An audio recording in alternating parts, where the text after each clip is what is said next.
The United States and Russia still actively deploy 230 and 2,000 tactical nuclear weapons respectively, arsenals that are not regulated by treaty, unlike strategic nuclear weapons.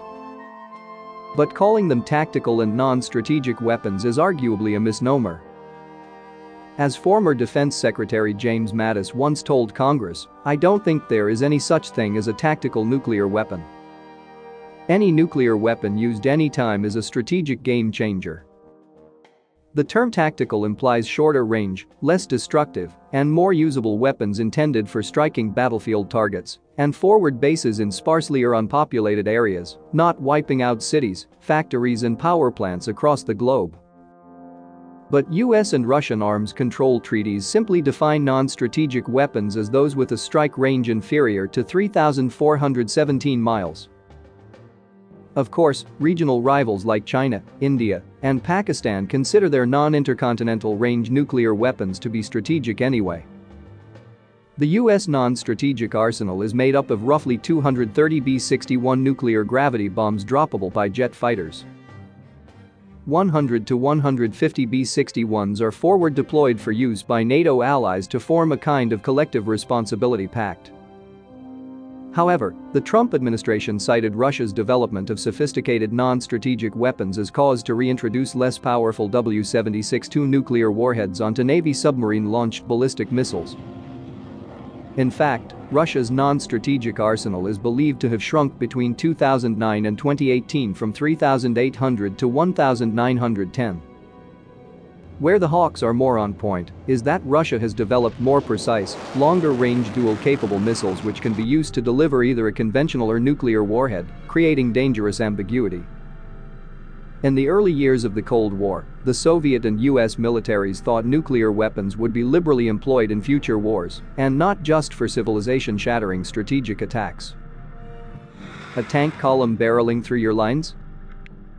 Drop a nuke on it with an artillery piece, fighter bomber, or even a portable nuclear bazooka. Enemy warships pummeling your submarine with depth charges? Respond with the special weapon in the torpedo tubes. Lack enough interceptors to stop an incoming bomber formation? Time to launch a nuclear air-to-air missile. Many of these applications were essentially ways to work around the limited precision of early guided weapons. NATO, in particular, saw tactical nukes as a last-ditch hedge against a land warfare behemoth that was the Warsaw Pact. But in the post-Soviet era, Russia isn't favored to win a prolonged conflict against NATO. So now Moscow sees non-strategic nukes as a more usable hedge against US military power. Moscow's official policy states it will use nuclear weapons to retaliate against an adversary's use of a weapon of mass destruction or to preemptively strike against an imminent nuclear attack identified by Russian intelligence. However, the policy states Moscow may also use nukes in response to non-nuclear attacks threatening to disarm Russia's nuclear forces or that threaten the existence of the Russian state itself. Unfortunately, these latter conditions could be interpreted broadly. In practice, Russian officials have not hesitated to threaten nuclear weapons use injudiciously. One theory is that Russia may make limited nuclear attacks a part of an escalate to de-escalate strategy in which Russia quickly seizes a disputed territory, then employs a nuclear weapon to shake the resolve of NATO countries assembling forces for a counterattack, bringing an end to hostilities. However, some critics argue this analysis exaggerates or mischaracterizes the prominence of escalate to de-escalate in Russian strategic thinking. Instead, nukes may be a way of maintaining escalation dominance in the face of superior NATO air power, rather than instrumental to coercive offensive strategy.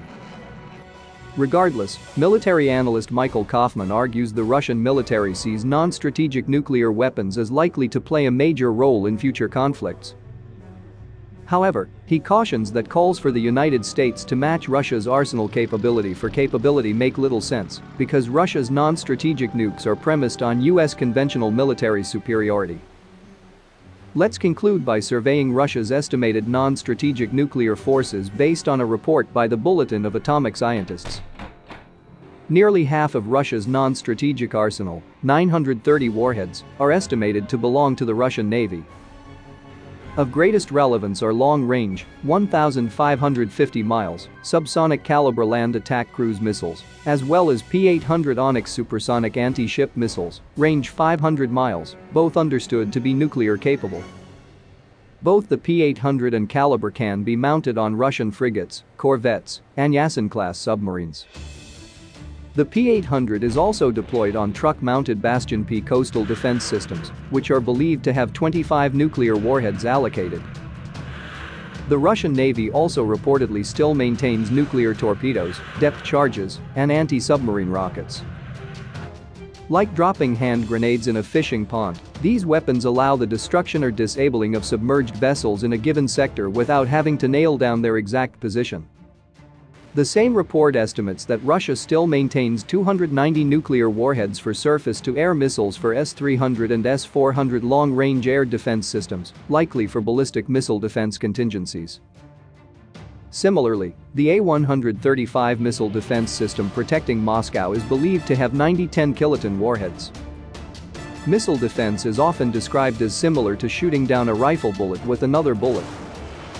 Nuclear warheads again offer a cheap solution to the precision problem. Instead of having to accurately impact an incoming warhead, an air defense nuke can lean on its considerable blast radius. The Russian army is estimated to possess only 70 nuclear warheads for its missile batteries.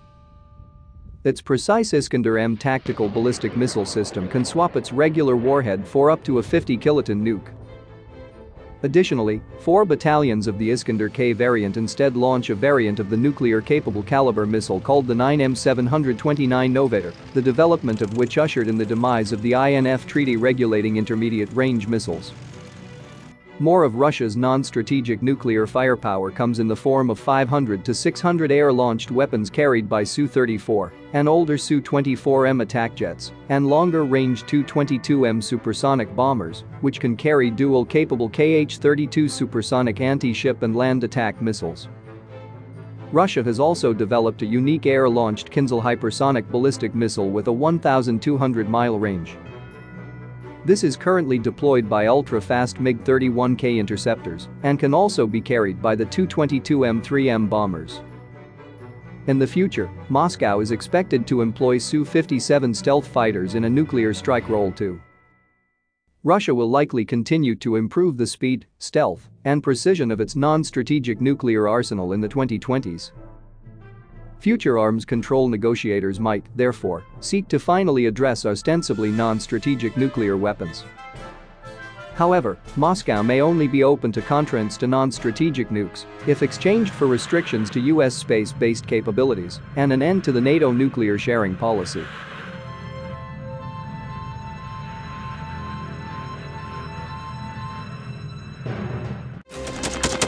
Thanks for watching, and don't forget to subscribe. Also, if you want to support Warthog Defense, please become our member and get early access to new videos, exclusive members-only videos, and become administrator in comments section.